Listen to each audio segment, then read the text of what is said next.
الحمد لله نحمده ونستعينه ونستغفره ونعوذ بالله من شرور أنفسنا وسيئات أعمالنا. من يهده الله فلا مضل له ومن يضلل فلا هادي له.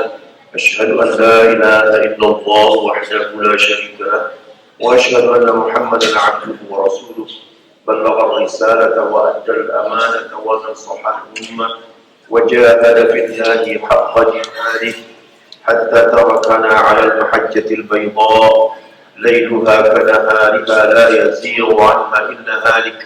اللهم صل وسلم على هذا النبي الكريم وعلى آله وصحبه ومن دعا بدعوته واتبع سنته إلى يوم الدين.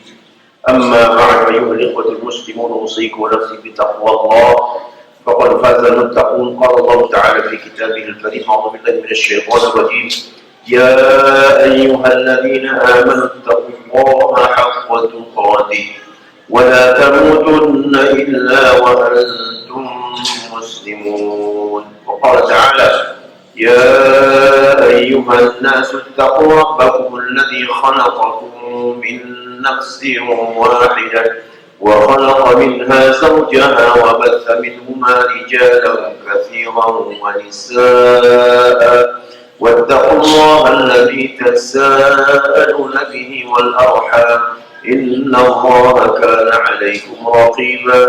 وقال تعالى: يا أيها الذين آمنوا اتقوا الله وقولوا قولا سديدا يصلح لكم أعمالكم ويغفر لكم ذنوبكم ومن يطع الله ورسوله فقد فاز فوزا عظيما. kaum muslimin jemaah Jumat yang dirahmati Allah Subhanahu wa Ta'ala, kita sudah masuk ke dalam Dzulhijjah. Masya Allah, tanpa terasa bulan kedua dari Ashhurul Hurum sudah kita masuki. Karena bulan kemarin Dzulqa'dah adalah bulan pertama dari 3 bulan yang berebutan dari Ashhurul Hurum: Dzulqa'dah, Dzulhijjah, dan Muharram. Kita pada hari ini sudah masuk dalam Ashhurul Hurum. Subhanallah. Jadi apa dengan Ashhurul Hurum, bulan-bulan yang sangat dimuliakan oleh Allah Ta'ala, yang punya keistimewaan? Dalam Al-Quran Allah menyebutkan selama bulan-bulan haram ini, fala tadhlimu fihinna anfusakum, jangan kalian menzalimi diri kalian sendiri. Imam Qurtubi mengatakan yang dimaksud jangan menzalimi diri, jangan berbuat dosa. Kenapa secara khusus ditekankan jangan berbuat dosa dalam 4 bulan hurum? Karena siksanya dilipat gandakan. Jadi dosa apa saja di bulan-bulan haram yang 4 ini akan dilipatkan nanti di akhirat, balasannya, hukumannya, siksaannya, yang tidak kita tahu berapa kali lipat. Allah Ta'ala, hanya Allah yang Maha tahu itu. Jadi oleh karenanya setiap muslim harus tahu kapan dia berada. Kita berada di salah satu bulan haram, Dzulhijjah. Mulai dari Dzulqa'dah, Dzulhijjah, dan di bulan depan Muharram, kemudian Rajab. Ini semuanya merupakan bulan-bulan haram. Selanjutnya Dzulhijjah memiliki keistimewaan. Keistimewaan karena di sini dilakukan ibadah haji. Dari bulan Dzulhijjah ini dipilih Allah lagi 10 hari pertama yang tidak tanggung-tanggung. 10 hari pertama ini luar biasa. Andaikan semua kaum muslimin tahu bahwa 10 Dzulhijjah ini memiliki keistimewaan, mereka tidak henti-hentinya berbuat kebaikan, amal soleh. Tidak ada istilah dari amal soleh selama 10 hari pertama ini, mulai dari tanggal 1 Dzulhijjah sampai berakhir 10 hari Dzulhijjah. Apa kata Nabi kita SAW tentang keistimewaan hari-hari yang 10 ini? Ma min ayyamin al-amal as-salih fiha ahabbu ila Allah min hadhihi al-ayyam. Qila wala al-jihad ya Rasulullah? Qala wala al-jihad illa rajulun kharaja bimalihi wa nafsihi thumma lam yarji' min hadhi syai'. Muttafaqun alaih. Ibnu Abbas melaporkan Rasulullah pernah bersabda, tidak ada hari lebih disukai oleh Allah untuk beramal soleh melebihi hari-hari ini. Jadi hari ratusan hari, 365 hari satu tahun, hari yang paling disukai Allah untuk beramal soleh adalah 10 hari ini, tanggal 1 Zulhijjah sampai berakhir 10 Zulhijjah. Di situ tidak lagi disebutkan berapa kelipatannya, karena luar biasa. Sampai sahabat ketika mendengar ucapan Nabi itu spontan bertanya, apakah jihad juga tidak ya Rasulullah? Artinya apa? Jihad juga kalah kan? Karena di dalam Islam tidak ada amal yang melebihi jihad fisabilillah. Tidak ada amal yang bisa melebihi pahala yang didapatkan oleh orang yang berjihad di medan perang. Kamu mau sholat tahajud tiap malam tidak akan bisa mengalahkan pahala jihad. Kamu mau puasa tiap hari sampai sepanjang tahun tidak bisa bakal mengalahkan pahala jihad fisabilillah. Itu sudah kepastian di dalam agama kita. Kemudian Rasulullah menjawab, jihad juga kalah kecuali seseorang yang keluar berjihad dengan harta dan jiwanya kemudian tidak pulang ke rumahnya. Ini tidak bisa terkalahkan oleh amal yang 10 hari ini. Adapun orang berjihad keluar perang begitu saja masih kalah dibanding dengan amal dalam 10 hari. Informasi inilah yang penting bagi kita supaya kita senantiasa mendapatkan momentum beramal tepat pada waktunya. Walaupun semua amal itu berpahala, tapi ada yang disebut dengan hari-hari istimewa. Oleh karenanya, mari jadikan hadis ini sebagai penambah amal kita berlipat ganda, karena kita sebagai umat Muhammad ini umur kita terbatas. Beda dengan umat sebelum kita yang umur mereka itu ratusan tahun.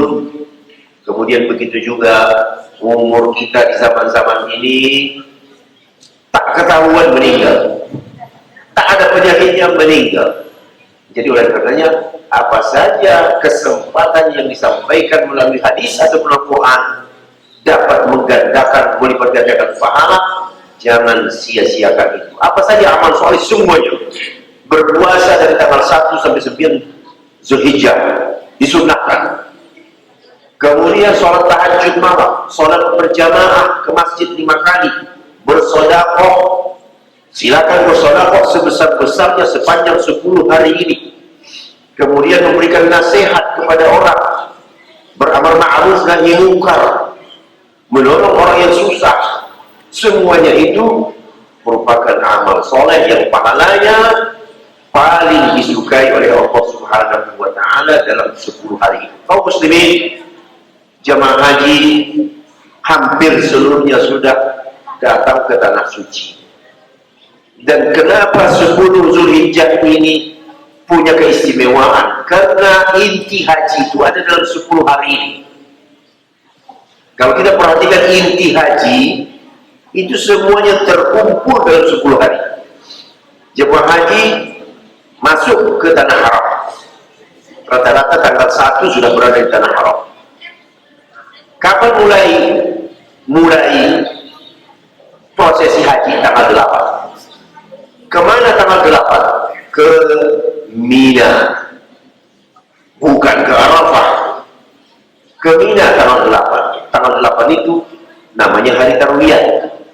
Semua jemaah haji dari seluruh penjuru dunia, dari barat, dari timur, utara, selatan, masuk Mina tanggal 8. Kemudian mereka bermalam di sana 1 hari 1 malam. Sholatnya 5 kali. Sholatnya qashar, tidak jamak. Mulai dari zuhur, asar, maghrib, isya, subuh. Mengapain mereka di sana? Berzikir, ta'aruf kepada Allah, di samping bertalbiyah yang sudah harus dia lakukan, melafazkan talbiyah karena dia dalam keadaan berihram. Labbaik Allahumma labbaik, labbaik la syarika lak labbaik, innal hamda wan ni'mata lak wal mulk la syarika lak. Tanggal 9 ini mungkin disebut puncak haji.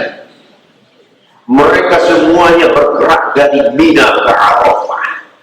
Jadi waktu hadir ke Arafah itu tanggal 9, bukan tanggal 8. Tanggal 9 mereka berada di Arafah semua, karena ini puncaknya. Bagaimana, mengapain mereka di Arafah? Dari mulai tergelincir matahari sampai tenggelam, sampai ghurub syams, tenggelam matahari. Mereka sebagaimana Rasulullah SAW bermunajat, berdoa, berzikir, minta dijauhkan Allah dari neraka. Dan pada hari Arafah itulah Allah Ta'ala membebaskan banyak manusia dari neraka Jahannam. Kuat kemungkinan mereka itu adalah orang yang sedang berwukuf di Arafah. Jadi ini sebenarnya yang mendasari orang untuk mengerjakan haji, mengejar Arafah.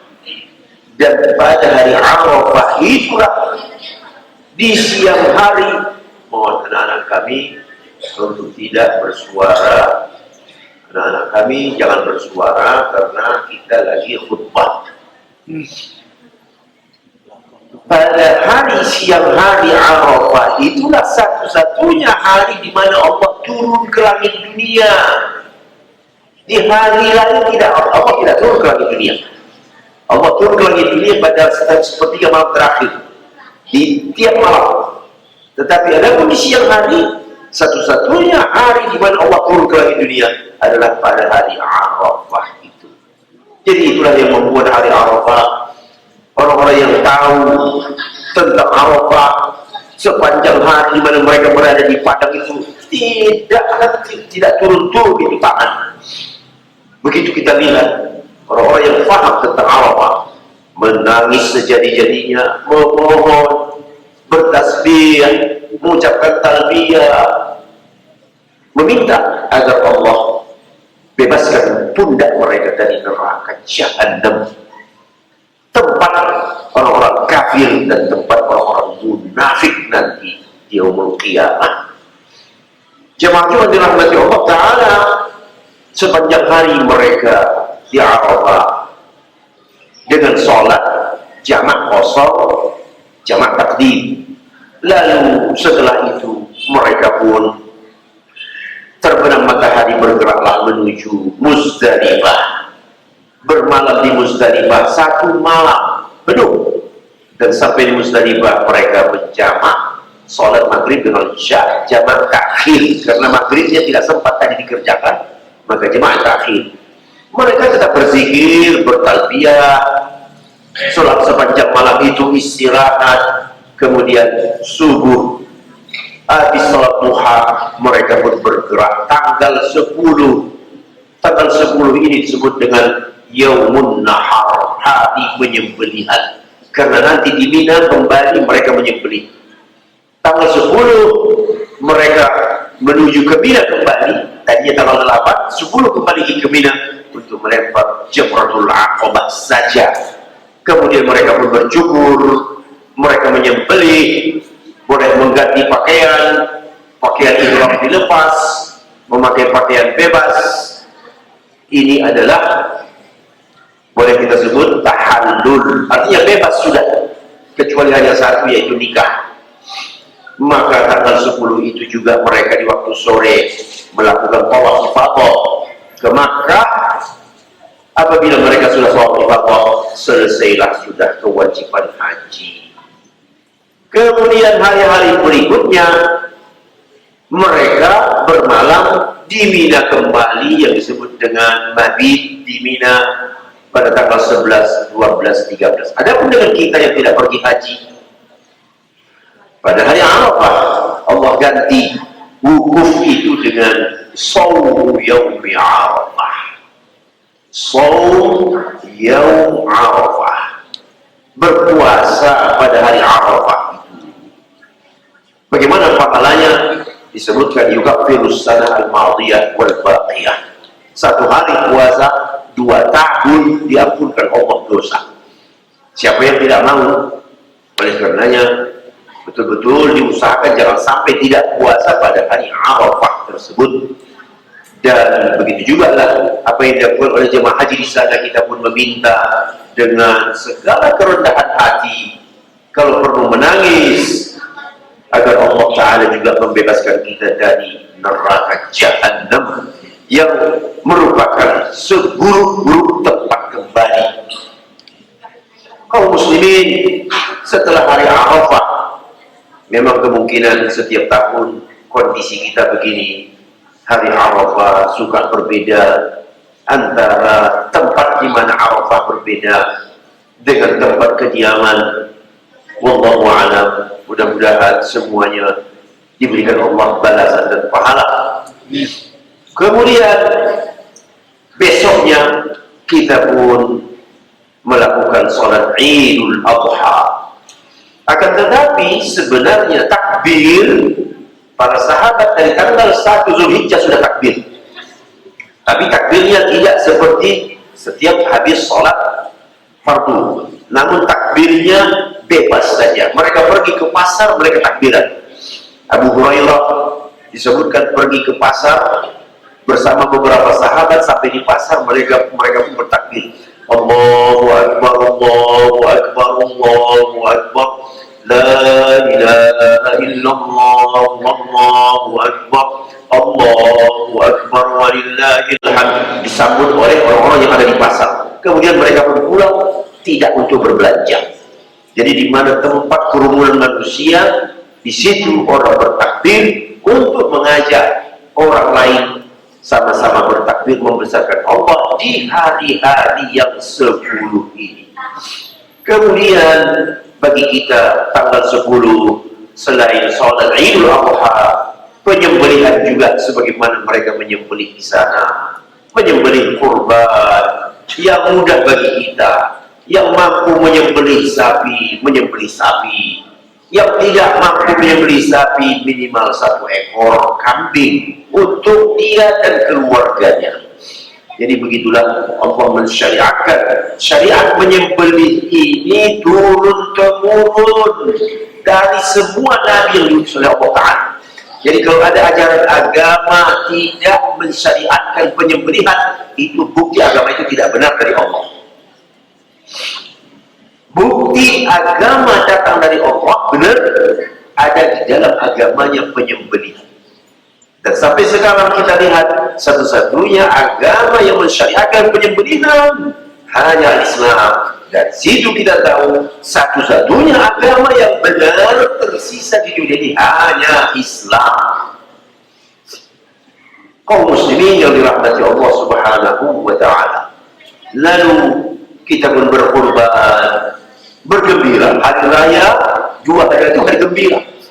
Makan-makan.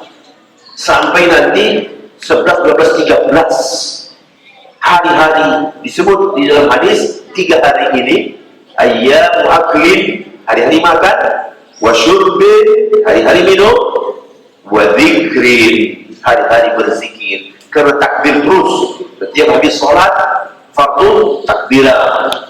Jadi ini merupakan syiar yang harus kita hidupkan. Makan, minum, zikir. Begitu juga bersilaturahim, kesempatan untuk bersilaturahim sesama kaum muslimin. Jadi beginilah Allah Subhanahu wa Ta'ala mensyariatkan agama ini. Semoga kita menjadi orang-orang yang tunduk dan patuh.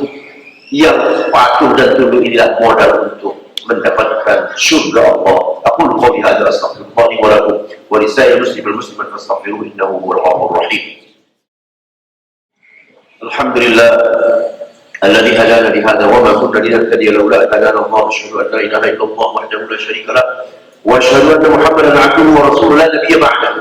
أيها الأخوة المسلمون أوصيكم ونفسي بتقوى الله وقد فاز المتقون. قال الله تعالى يا أيها الذين آمنوا اتقوا الله حق تقاته ولا تموتن إلا وأنتم مسلمون. Kaum muslimin yang dirahmati Allah Subhanahu wa Ta'ala,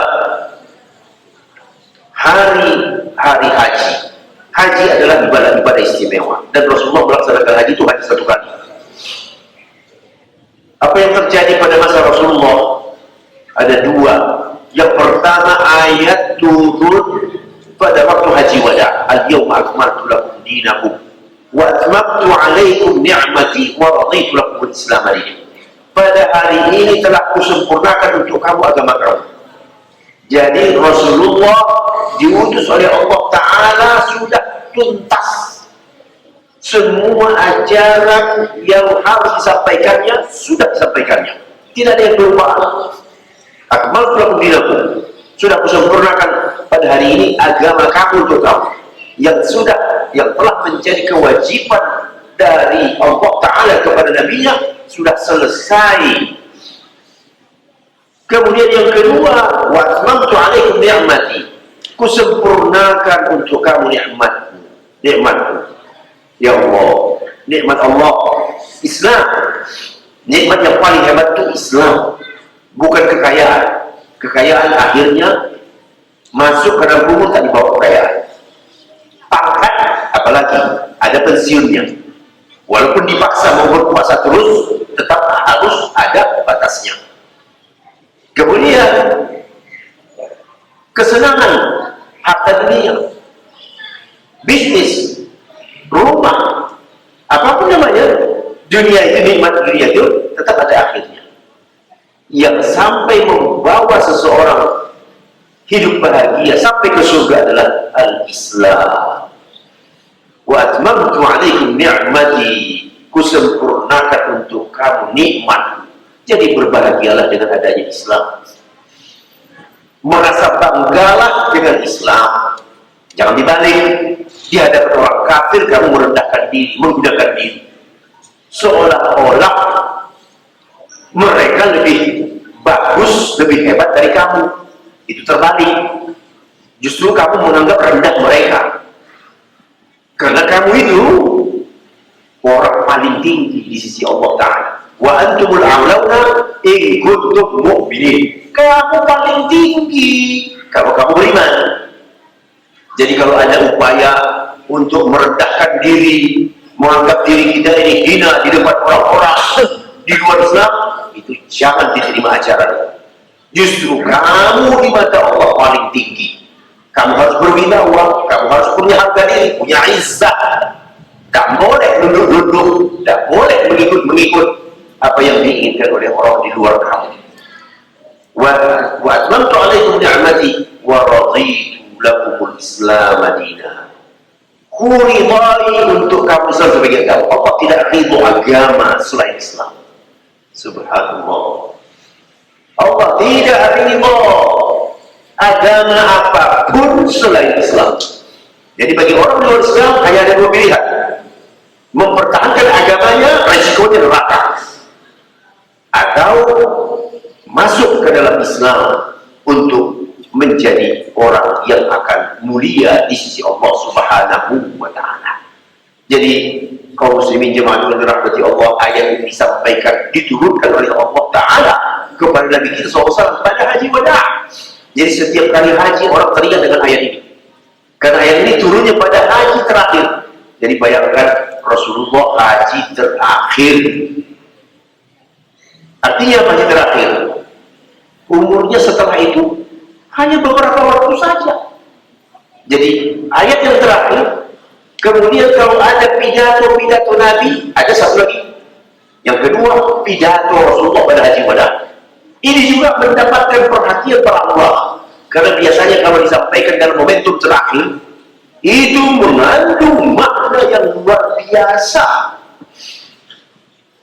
Apa saja kata Rasulullah dalam haji wada itu? Ada beberapa poin, diantaranya deklarasi hak asasi manusia. Inna dima'akum wa amwalakum haramun alaikum. Darah kamu, harta kamu menjadi haram atas sesama kamu. Jangan saling menumpahkan darah. Jangan mengusik darah. Siapapun kamu, tidak boleh kamu mengusik nyawa orang mukmin atas alasan apapun. Jangan kamu tumpahkan darah orang mukmin itu. Allah marah besar. Begitu juga harta orang mukmin, jangan kamu halalkan. Mengambil harta orang lain dengan paksa atau tanpa sepengetahuan dia. Nah, jadi ada beberapa poin yang bisa disampaikan dalam kesempatan yang lain. Salah satu juga diantaranya keharusan kembali kepada Al-Quran. taraktu fikum kitab Allah lan tadillu ba'di, ku tinggalkan untuk kamu Al-Quran. Jadi semua kaum muslimin harus berpegang teguh sumber utama referensinya dalam semua sektor kehidupannya harus mengacu kepada Al-Quran.